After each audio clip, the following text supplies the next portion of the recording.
ছয় রোজার পঞ্চম রোজার ইফতার আপনাদের সাথে শেয়ার করলাম। এখানে আমি একটা কেক বানাবো। আমার আগের কেকের রেসিপি আমার চ্যানেলে দেওয়া আছে। এখানে আমি 2টা ডিম, 1 কাপ চিনি, 1 কাপ সয়াবিন তেল, আধা চা চামচ বেকিং পাউডার, 1 চিমটি পরিমাণ খাবার সোডা দিয়ে, স্বাদ মতো অল্প একটু 1 চিমটি পরিমাণ লবণ দিয়ে, 2 টেবিল চামচ গুঁড়ো দুধ,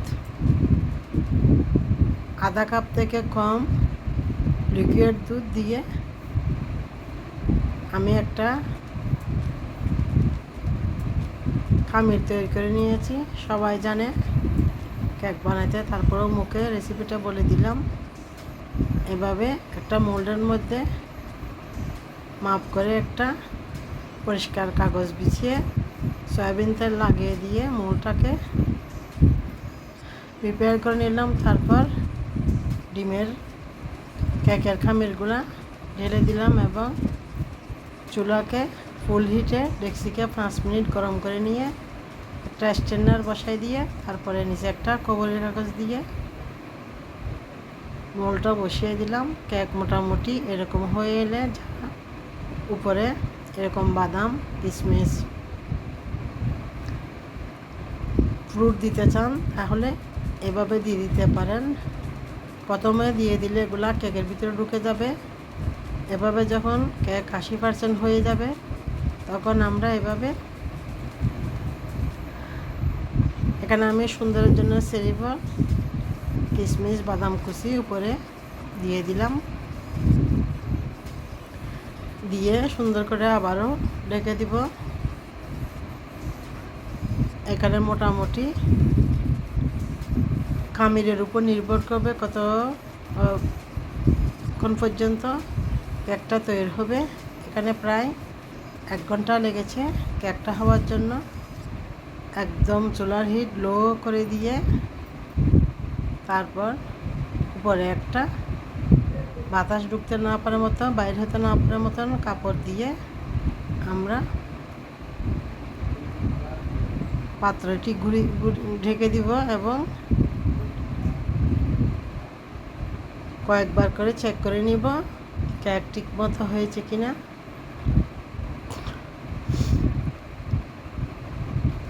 একটা শলার সাহায্যে আমরা কেক চেক করে নিতে পারি। এখানে আমি আজকে 2টা রেসিপি আপনাদের সাথে শেয়ার করলাম। এটি হচ্ছে কাস্টার্ড বানাবো।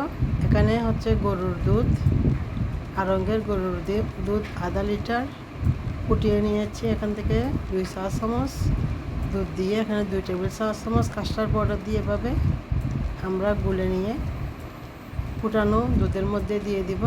এটা দুধ চুলাতে জাল না দেওয়ার আগেও একসাথে মিশিয়ে নিয়ে আমরা তরলটা রেডি করে নিতে পারি। এভাবে কাস্টার্ড পাউডার আর দুধটুকু ফুটিয়ে নিব। এখানে আমি যতটুকু মিষ্টির পরিমাণ চাই ততটুকু পরিমাণে চিনি দিয়ে দিব। তরকারির চামচে 2 চামচ চিনি দিয়ে দিলাম। যে পরিমাণে আমি লিকুইড তৈরি করে নিয়েছি সেই পরিমাণে চিনির স্বাদ পুরাটাই ঠিক ছিল।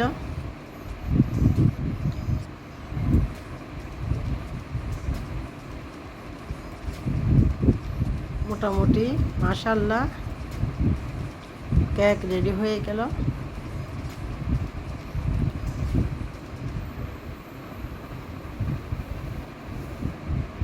দুইটা রেসিপি আপনাদের সাথে একসাথে শেয়ার করলাম। সবাই ভিডিওতে একটা লাইক দিয়ে ইনশাআল্লাহ দেখতে থাকুন এবং পাশে থেকে সাপোর্ট করে চ্যানেলটি সাবস্ক্রাইব করুন এবং বেল বাটনটা অন করে দিন, নোটিফিকেশন গেলে ভিডিওটি দেখে নিতে পারেন। এখানে মোটামুটি কাস্টার্ড রান্না হওয়ার 25-30 মিনিট পর আমরা ফ্রুট মিশাবো। মোটামুটি একটু ঠান্ডা হয়ে এলে এখানে আমি আঙ্গুর, পেঁপে, কলা, নাশপাতি, কিছুটা কিশমিশ, বাদাম, চেরি ফল সুন্দরের জন্য মিশিয়েছি। এভাবে আমরা খুবই চটজলদি প্রাণ জুড়িয়ে যায় মতো এই গরমে ঠান্ডা ফ্রুট কাস্টার্ড খুব সহজে ঘরে বানিয়ে নিয়ে খেতে পারি। সবগুলো মিশিয়ে নেওয়ার পর যদি একটু ঠান্ডা খেতে চাই সবাই, তাহলে এটা আমরা নর্মাল ফ্রিজে একটু ঠান্ডা হওয়ার জন্য রাখতে পারি। এই তো কথা বলতে বলতে হয়ে গেল ফ্রুট কাস্টার্ড রেডি।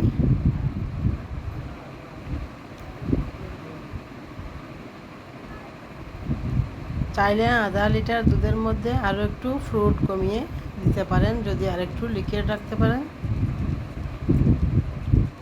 এভাবে আমি তৈরি করে নিয়েছি।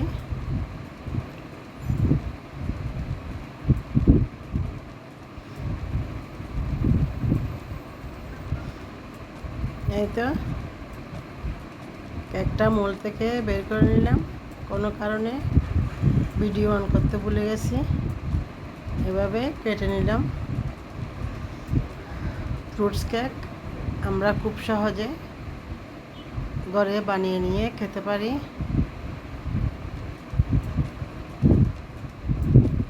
আপনাদের সাথে ছোট্ট ভিডিও শেয়ার করা। এখানে 12 পিস আমি কেটে নিয়েছি।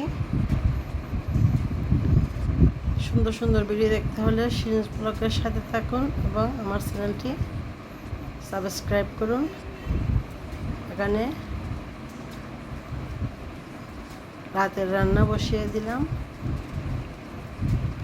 একটা আলু আর একটা সসিন্দা দিয়ে চিংড়ি মাছ রান্না করতেছি। এখানে সব কিছু মরিচ মশলাটুকু আমার পরিমাণ মতো দিয়ে কষিয়ে নিয়েছি এবং অল্প একটু পানি দিয়ে মিডিয়াম টু লো হিটে রান্না করে নেব।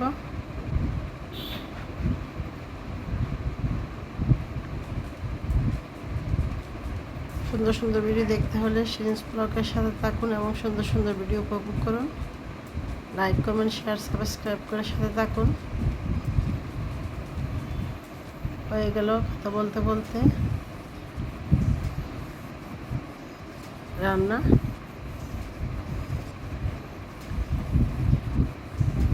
আরও রান্না করে নিলাম ভাত।